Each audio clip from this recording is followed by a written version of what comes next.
Alright, hello POLSCI004. I do these for my classes, so just short videos. I know it's online, you want to see a little bit of me.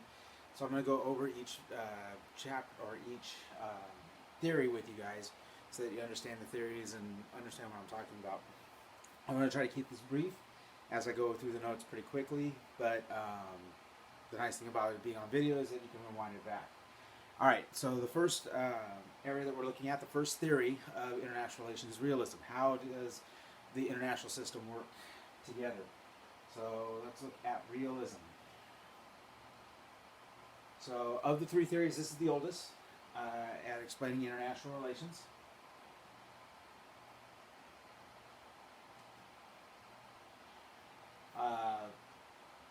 Fundamental principles and inferences of realism can be found in the writings of ancient Greek Thucydides. Thucydides, historian of the Peloponnesian War, which is your first case study, right? So if you look at the parallels of what realism talks about, it works pretty well with the Peloponnesian War and also Machiavelli. The realist perspective dominated U.S. foreign policy during the Cold War. So during the Cold War, most people in government followed the ideas of realism. So it's a realistic view of the world, realistic. So focus on how the world is, not as we hope it to be, or not how it ought to be. So is the world, we want the world to be a great place, peaceful and loving, but for realists, it's a hard, harsh world.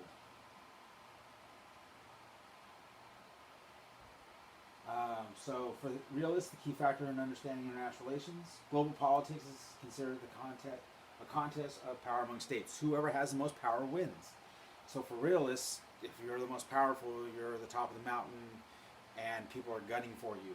They're not looking to work with you, they're looking to take over or take you down and become the most powerful. So states' power is measured by primarily in terms of military capability. So the strongest military wins. You're able to defend yourself. So whoever has the most toys militarily will survive. And diplomacy is based on power politics. You push your weight around. You do as we say, or we're going to withhold money, or we can invade and take you over. So force or the threat of force is the primary method states use to further their interests. We push our weight around. We tell China how it should be. Or if China becomes the most powerful, they tell us how it should be.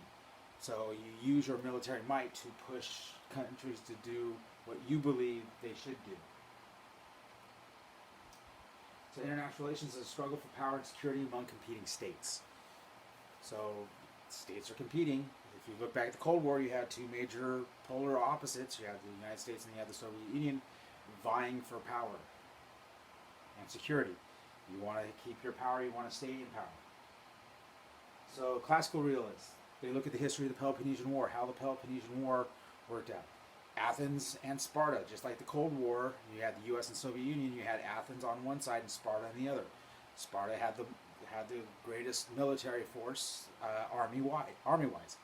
Athens Navy power, and they're both trying to get other city-states to join their cause and join their side and keep a balance of power.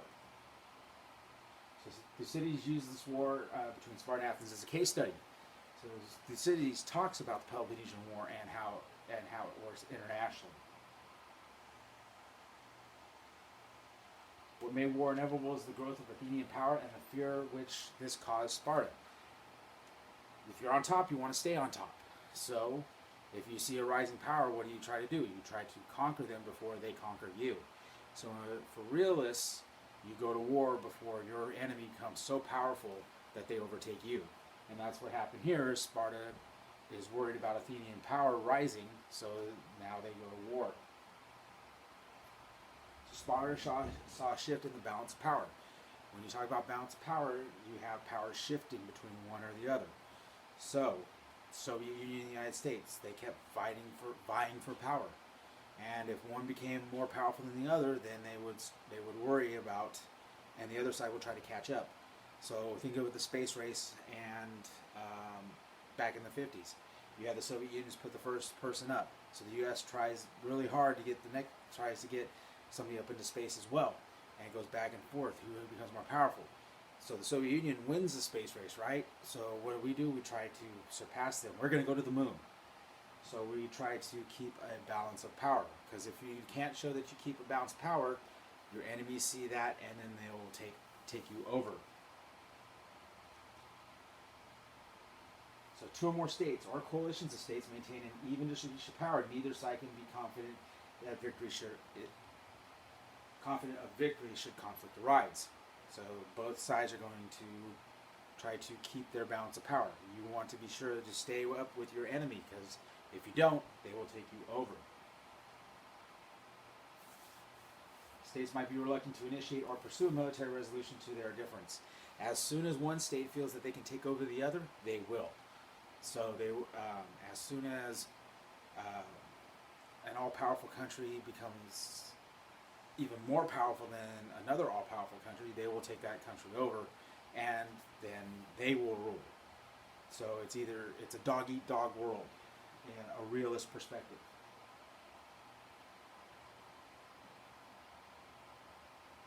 Balance and peace in the system would be preserved. So it's kind of like nuclear weapons, mutually assured destruction. You can't, if you're not sure you can take out the other side, then you will not go to war. So you have to be sure to maintain that balance of power. So Machiavelli had a pessimistic view of human nature. He viewed humans in a negative light.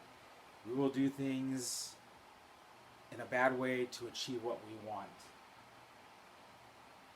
Humans are wicked. Emphasizes the importance of military power and national security. That is probably the utmost important thing in this theory, is that you have to have that military power so that you keep your national security. If you have no military, you will not have a country, for Machiavelli. The survival of the state is the most important goal in politics. Everything else doesn't matter as compared to the security of the state. Security of the state is the most important thing. You cannot fight over this other stuff that's not as important if your state doesn't survive. So you must keep the state alive, for Machiavelli. Hans Morgenthau argued that insecurity, aggression, and war are recurring themes in international relations. These things always happen no matter what. War is war. War will always come about. If you feel insecure, you're going to try to build up. And aggression is always going to come about. Somebody's going to be aggressive and try to take over someplace else. These themes are always there. These things are ultimately rooted in human nature. Humans are just this way. We want to dominate over our fellow human beings because we believe that we know the right way to rule. So conflict was driven not by political or ideological differences as much as man's desire to dominate his fellow man. So it's merely, we just want, our way is right, your way is wrong. We are going to take you over and make sure you follow our way. So your rational actors in realist theory.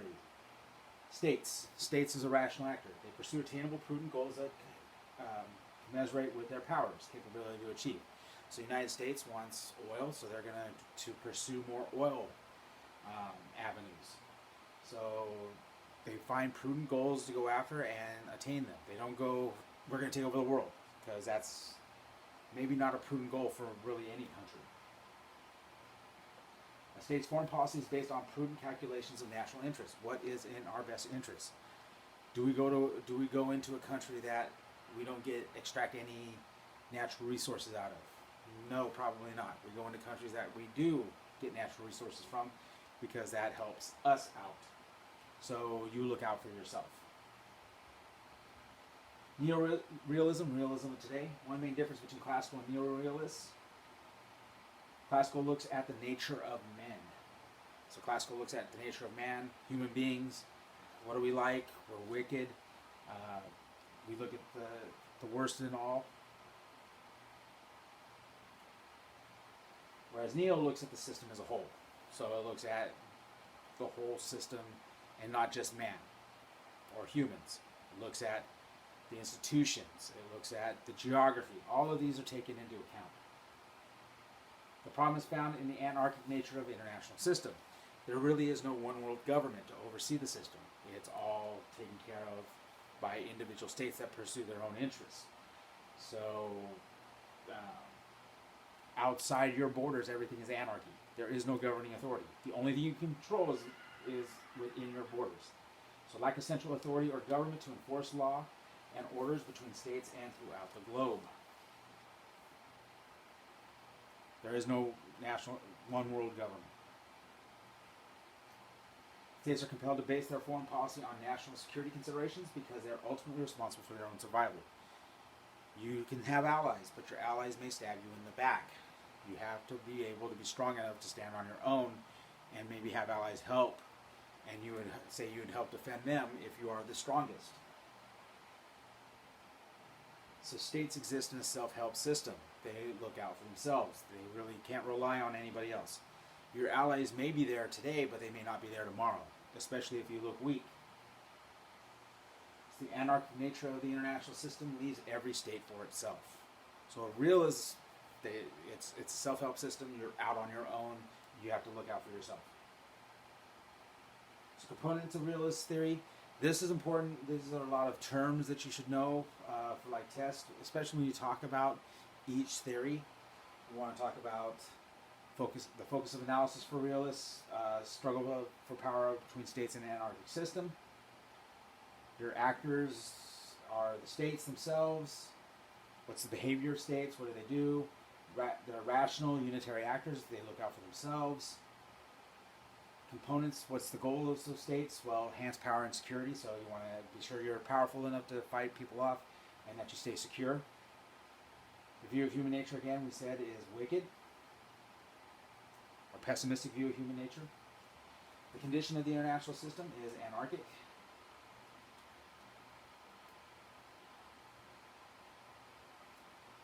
And it's a self-help system. So here's some of your key concepts. You should know what security dilemma is.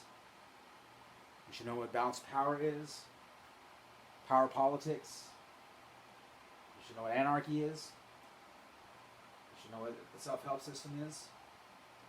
And you should know what the rational actors are. Alright, that is it for realism. So just a brief overview of realism. I don't want to keep these like super long to have you bored. But when you talk about the Peloponnesian War, you probably want to look at realist theory, the realist perspective on how the Peloponnesian War works. Athens and Sparta, bipolar system, where other city-states gravitate toward the poles, and why are they vying for power? So when you do the case study, you want to go online, look up the Peloponnesian War, and then find, like when we talk about these key concepts, security dilemma. What's the security dilemma? Sparta sees Athens rising as power, so hey, they might threaten us someday, so they might take us over. Balance of power, you want to make alliances with people so that you can keep a balance of power. So if that other country has 5 other countries with them, then you probably want to have 5 other countries with you. You want to keep that balance of power. So when you do that, when you do your write-up, you're talking about these things in those slideshows, proving to me that this theory fits with that and that you understand what the theory is. So that's what I'm looking for with realism, for the Peloponnesian War. And this is the quick overview of the notes for realism. So if you have any questions, I do have my office hours Monday through Friday, 10 to 11. And we'll see you for the next video. Bye.